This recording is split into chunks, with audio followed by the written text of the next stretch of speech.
Coming up on this week's episode of Insight Weekly, the Intelligence Fusion team are looking beyond the mainstream media and discussing key incidents and emerging trends that they've seen across the globe this week. Keep watching to find out more.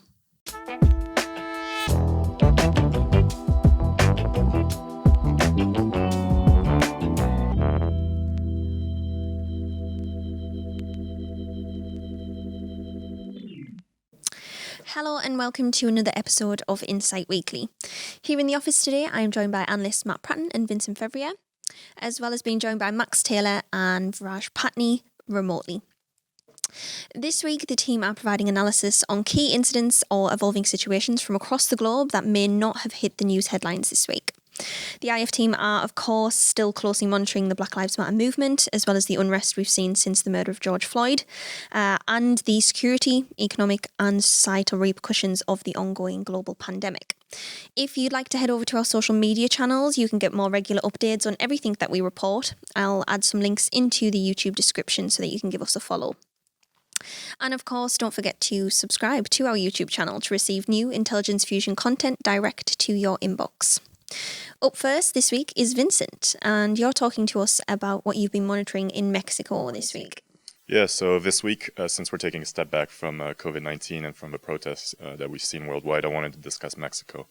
So while the pandemic has been taking place in Mexico, which has recorded more than 124,000 cases, as well as over 14,000 deaths, the levels of violence have continued to increase in the country, despite stay-at-home measures and other implementations put in place to combat COVID. And so this level of violence is what I want to talk about. So in March, a few months ago, Mexico reported 2,585 homicides, which is the highest number in a month since the country began keeping records in the late 1990s.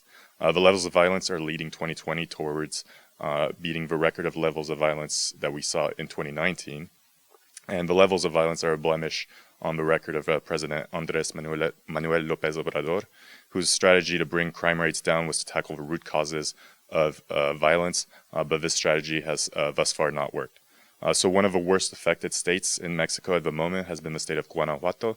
At least 80% of homicides in the state have been attributed to the ongoing cartel war between the Santa Rosa de Lima cartel and the Cartel de Jalisco Nueva Generación. So civilians and police officers are targets, and we've seen that with several police officers killed in May and at the beginning of June. In the city of Celaya, which is the municipality where almost half of all police officers killed in the state have been recorded thus far this year. The levels of violence have been seen also in the form of several mass murders, and those are the ones that we calculate by 4 or more deaths within a single incident without a break in between. And these incidents are including in San Luis de la Paz, where 6 people were shot and killed at a restaurant, and in Celaya, where 5 people were shot and killed in an auto body shop, both on the 2nd of June. The violence was once again exemplified this weekend, where almost 36 people were killed across the state in that period, including 10 people who were shot and killed at a drug rehabilitation center in the city of Irapuato.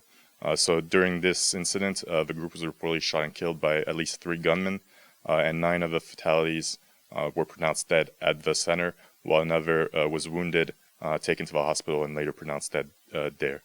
It's not the first time that rehabilitation clinics have been targeted in the state or the country. So what effects do the activities of these cartels have on the business sector in the area? Yeah, so first of all, the violence it's said to have increased when the government cracked down on fuel thefts in the area, weakening the Santa Rosa de Lima cartel and allowing rivals like the Cartel de Jalisco Nueva Generación to try and take over control of territory and criminal enterprises in the area. So this turf war is not likely to subside anytime soon, especially due to lack of a clear strategy by local and federal authorities. In terms of the economy, the state is home to several automotive plants, as well as one of the country's 6 oil refineries located in Salamanca. And the activities of the criminal groups have not only played an impact through direct actions, such as fuel theft from pipelines leading away from the refinery, or through extortion of businesses in the state. But what we may see happen because of their actions and the levels of violence that continue to increase might be a reduction in new foreign investment in the state if the risks are deemed too high, or even moving of current operations that are currently there. It's also important to note that the levels of violence, while higher in the state of Guanajuato, are also seen in other states across Mexico.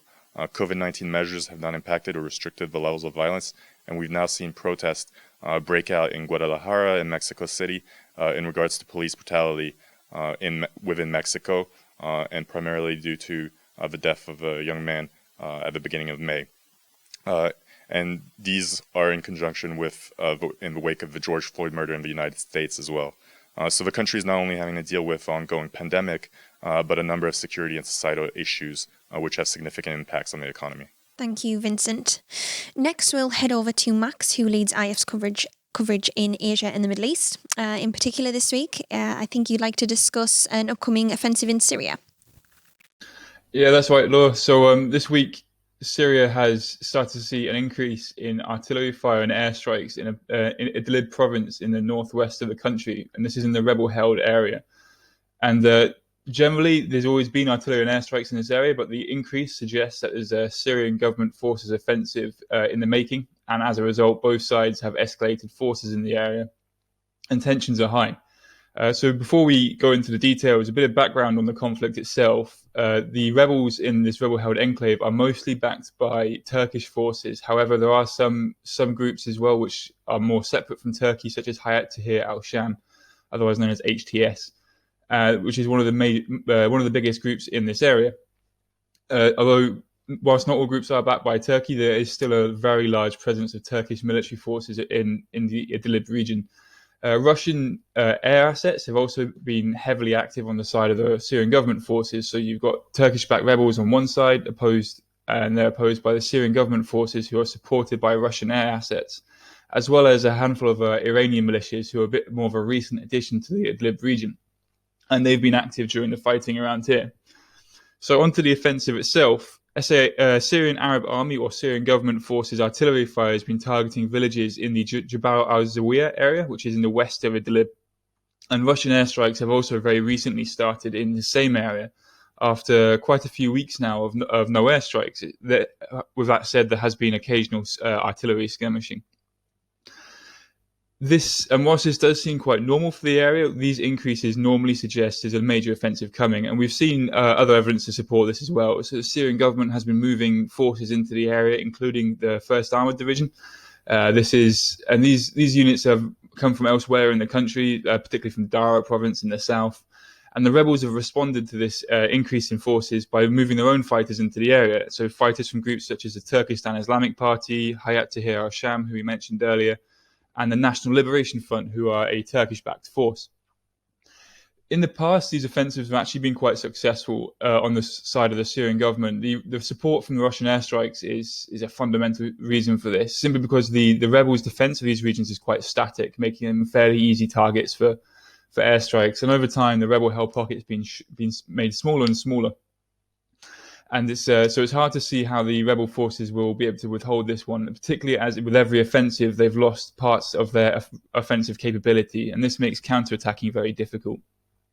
So, Max, do you think there's any chance of direct confrontation between Turkey and Russia? It's a good question, actually, because in the past, the Turkish forces, despite there being large numbers of Turkish forces in Idlib, regular forces in Idlib, they've often been quite restrained, and particularly towards Russian forces. So Turkish forces have actually taken quite large numbers of casualties by NATO standards, normally as a result of artillery fire from Syrian government forces, but there have been situations in which Turkish forces have actually been targeted by Russian airstrikes, for example, or at least have been casualties of Russian airstrikes, whether that be deliberate or not.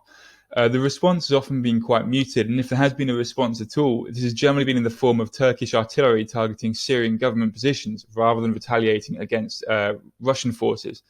We've also seen Turkish forces generally not protect the forces that they're supporting in Idlib with anti-air support against Russian airstrikes, because this would involve direct confrontation with Russia.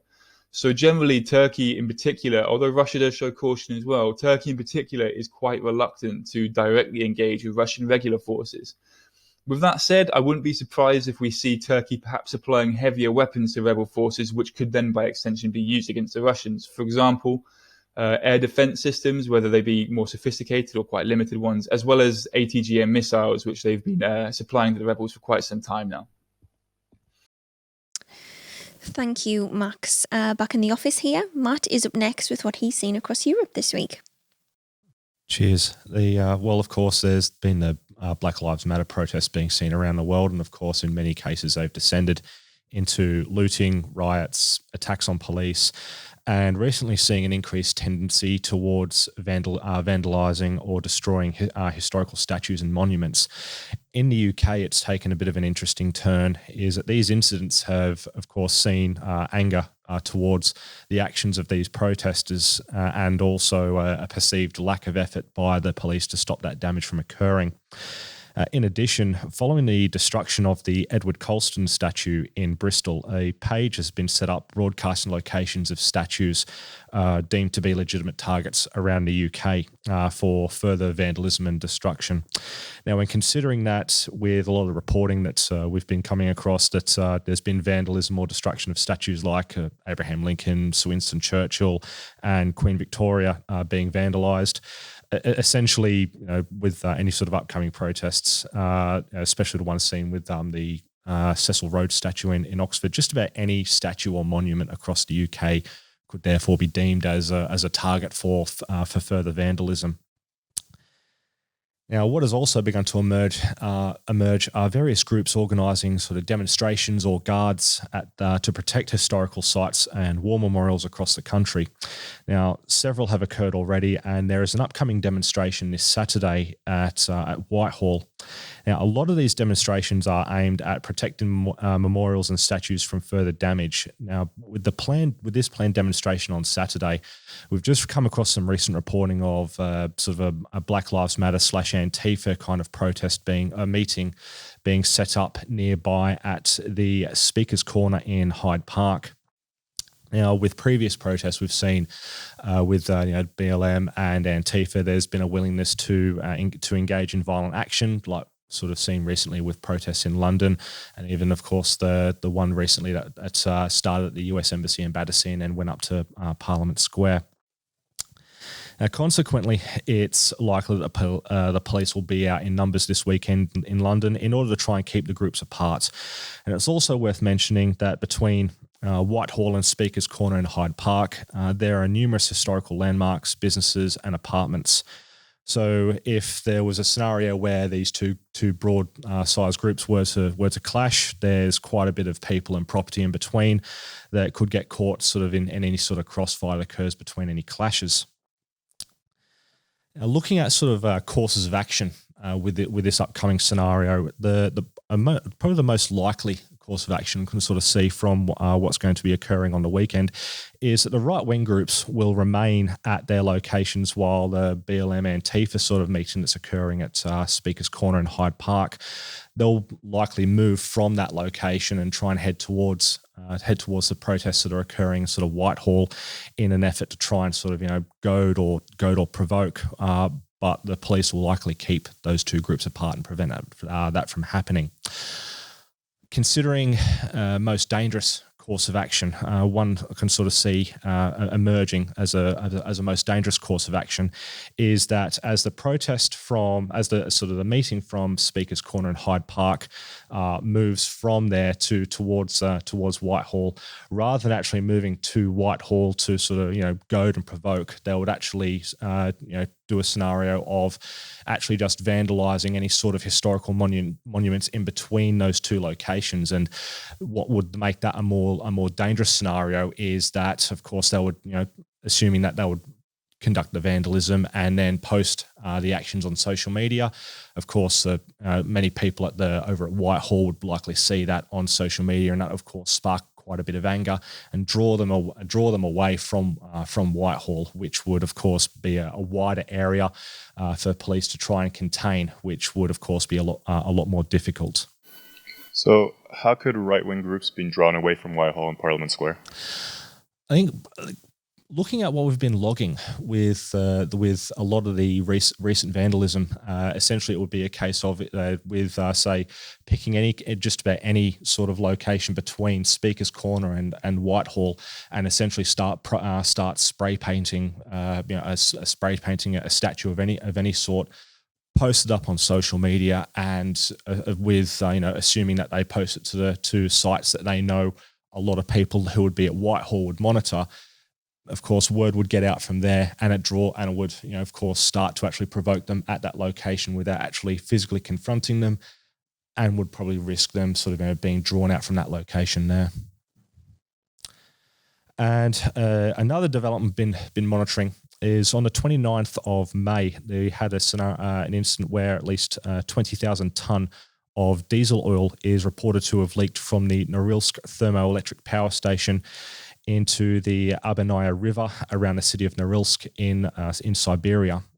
So up to 350 square meters of the river is reported to have been contaminated, and the cleanup efforts are estimated to span for up to 10 years and will come at an estimated cost of $1.5 billion US. According to available information, the plant manager has since been arrested due to that he was actually delayed in his delay in reporting the incident to the Russian government. In fact, from what we understand in reporting, the Russian government learned of the spill through social media rather than from the company itself. Now, aside from the obvious and significant environmental damage this spill will cause, there's also the reputation damage towards the company operating the site. The company's name's Norilsk Nickel. Now, this firm is apparently one of, if not the leading producer of nickel and palladium. Now, of course, this incident would appear to have little to do with either nickel or palladium, but with the reputation damage, it would likely affect their operations in that sector as well. So the company could take a much wider hit. Additionally, there's the potential for spillover effects from this station, likely operating at a reduced capacity, or it could even be shut down if it hasn't already done so. In either situation, given that it's a thermoelectric power plant, any sort of areas or facilities that rely on the operations of that plant will likely take a hit as well. And considering this incident in the wider context of industrial and infrastructure incidents in Russia, from what we've been able to log, now this incident appears to be the first that we've seen up in that part of Siberia, but in the sort of wider context of the Russian Federation, this kind of scenario appears to be something that happens quite a bit. In fact, aside from this particular incident, within the last 28 days, there's been at least 3 others elsewhere in the country, and quite a few more over a more protracted period of time. So, a bit of a trend appearing in the way that a lot of facilities operate in Russia when it comes to maintaining their facilities. So what other implications could this have for the Russian energy sector? Yeah, there's from what I understand, oil and gas is a key pillar in the Russian economy. So items like petroleum and gas are one of Russia's key exports. And there's also in light with this incident occurring, it's come at a time where the Russians are actually having quite a bit of difficulty with another project they're trying to get up and running called the Nord Stream 2 natural gas pipeline. This project is already facing pressure from US sanctions and EU regulations. So with the damage that's been caused so far from the Norilsk incident and the wider reputational damage, that could sort of lead to a perception that would negatively impact on the Nord Stream 2 as well, which of course is a project aimed at providing a direct pipeline from Russia down to Germany through the Baltic Sea. So this little incident in Siberia could actually have wider implications for Russia's energy sector. Thanks, Matt. And finally, over to Viraj and his analysis of some ongoing attacks in northwest Nigeria.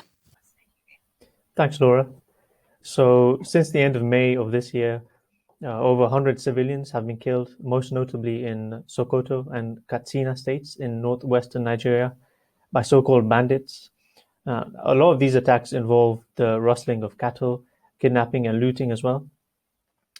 Studies have also shown that these groups have been born out of long-standing or slow-burning problems, such as those surrounding land and water use, livestock theft, and crop damage as well.